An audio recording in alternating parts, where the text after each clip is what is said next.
संचार साथी ऐप जो 17 जनवरी सन 2025 को डिपार्टमेंट ऑफ टेली कम्युनिकेशन के माध्यम से डेवलप किया गया, जिसका एक लक्ष्य था कि हमें क्या करना है मार्केट से और लोगों की सुरक्षा को ध्यान में रखते हुए खास जो मोबाइल से संबंधित खतरे हैं, जिसमें साइबर अपराध या मोबाइल का चोरी हो जाना, उसे प्राप्त करना या ऑनलाइन ठगी जैसे प्रावधान जो होते हैं और असली नकली फ़ोन की जो पहचान करना, इन सब टारगेट को ध्यान में रखते हुए इस मोबाइल एप्लीकेशन को डेवलप किया गया था, एक दोस्त एक साथी के रूप में जो लोगों के जनहित की बात करता। इवन अगर देखा जाए तो इसके माध्यम से हम कह सकते हैं कि जो संचार साथी एप्लीकेशन डेवलप किया गया, उसके माध्यम से बहुत सारी सुविधाएं देने की बात की गई, जैसे अंतर्राष्ट्रीय जो फर्जी कॉल आते हैं उसको रोका जा सके,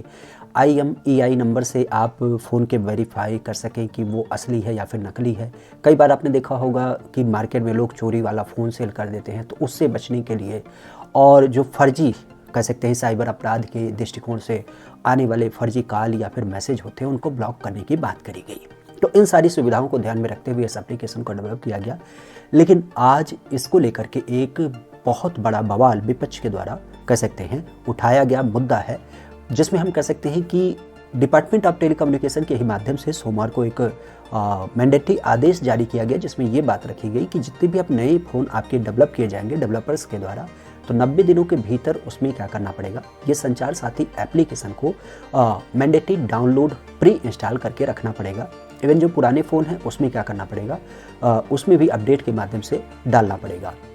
तो यहाँ पे विपक्ष के द्वारा ये बात रखी जा रही है कि अगर आप ऐसे कोई एप्लीकेशन को डेवलप करते हुए डेवलपर के माध्यम से मोबाइल फ़ोन में रख रहे हैं, जो एप्लीकेशन ऑलरेडी क्या करती है, मोबाइल के एक्सेस को दान करती है, जैसे लोकेशन, उसके मैसेजेस को, उसके कॉल को रीड करती है, उसके गैलरी को भी रीड करती है, इवन उसके कॉन्टैक्ट लिस्ट को भी देख सकती है और उसमें कई सारे क्या कर सकती है, फेरबदल बदलाव भी कर सकती है। ऐसी अवस्था में हम सीधे तौर पे कह सकते हैं कि प्राइवेसी के नाम पे आप लोगों की